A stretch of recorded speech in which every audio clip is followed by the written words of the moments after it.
Hello प्यारे बच्चों, my future doctors. कैसे हैं आप? अगर आपने अभी तक हमारे चैनल को सब्सक्राइब नहीं किया है तो चैनल को सब्सक्राइब कर दीजिए, वीडियो को लाइक करिए, शेयर करिए। और देखिए, ऐसी छोटी छोटी वीडियो हम आपके लिए लेकर के आते रहेंगे रेगुलरली। ये वीडियो है चैप्टर 2 क्लास 12 का ह्यूमन रिप्रोडक्शन, और इसमें आप देख रहे हैं male reproductive system. Male reproductive system के अंदर जितनी भी ऑर्गेनाइजेशन है और उसमें खास बातें क्या हैं वो एक एक करके देखते हैं। देखो, सबसे पहले हम फिगर को देखते हैं। जो मेल है उसमें जो मेन ऑर्गन है, प्रिंसिपल सेक्स ऑर्गन है, that is called testes, the primary sex organ, जहां पर मेल गैमेटोजेनेसिस होता है, दैट इज स्पर्मेटोजेनेसिस। तो टेस्टिस के अंदर बहुत सारे कंपार्टमेंट होते हैं, आप एनसीईआरटी में पढ़ेंगे, ये कहलाते हैं testicular lobules. These are called testicular लॉब्यूल्स।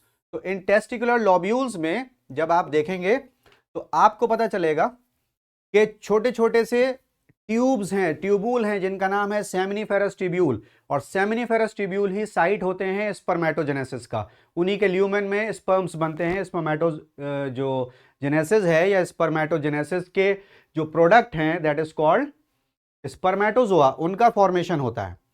यहां से ये एक पूरा इंट्राटेस्टिकुलर जेनाइटल डक्ट सिस्टम है, जिनको हम एक्सेसरी डक्ट्स में इंक्लूड करते हैं, जिसमें रेटिटेस्टिस, वासा हिफेरेंशिया और एपिडिडाइमिस और वास डेफरेंस आते हैं। देखो, रेटिटेस्टिस से स्पर्म आगे बढ़ेंगे वासा हिफेरेंशिया में, फिर ये एपिडिडाइमिस में आएंगे। एपिडिडाइमिस में एक डक्ट होती है, ये हाईली क्वाइल्ड होती है, 6 मीटर लॉन्ग डक्ट होती है, जिसको बोलते हैं डक्टस एपिडिडाइमिस।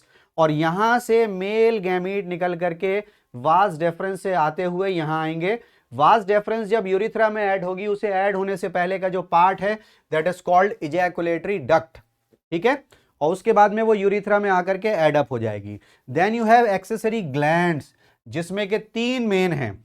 एडिशनली तो देखो, हमारे पास टेस्टिस है जहां से स्पर्मेटोजो आ रहे हैं, लेकिन इसके अलावा seminal vesicle, prostate gland and bulbo urethral gland, इनके भी सिक्रीशन, ये सब मिलाकर के कहलाता है सेमिनल प्लाज्मा, जिसमें maximum contribution 60% of the contribution it comes from seminal vesicle, जो प्रोवाइड करते हैं फ्रक्टोज। क्योंकि यहां तक आते आते एनर्जी कम हो जाती है, तो सेमिनल वेसिकल के जो फ्रक्टोज हैं ये एनर्जी प्रोवाइड करते हैं। और प्रोस्टाग्लैंडिन्स हैं। प्रोस्टाग्लैंडिन्स का काम यह है कि जब ये सीमेन या seminal plasma female reproductive system में जाएगा तो वहां पर जो यूट्रस की मसल्स हैं उनका माइल्ड कॉन्ट्रैक्शन होगा, उसी को प्रोस्टाग्लैंडिन्स कराएंगे। Alright, then you have bulbourethral gland.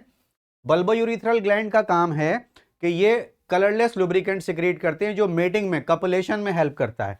And then of course prostate gland, जिससे मिल्की सिक्रीशन निकलता है। मिल्की बोला तो इसका मतलब ये वाइट भी होगा और एल्कलाइन भी होगा, क्योंकि सेमिनल प्लाज्मा को फीमेल रिप्रोडक्टिव ट्रैक्ट में जाना है, जहां पर एसिडिक पीएच होता है, उसको न्यूट्रलाइज करने के लिए।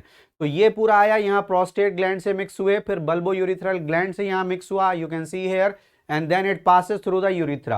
This is the male copulatory organ which is known as the penis. इसकी ये बल्ज आप यहाँ पर देख रहे हैं, this is called glans penis, and of course the covering is called the foreskin. And of course the most important point, in human male, testes are placed outside the body in scrotum.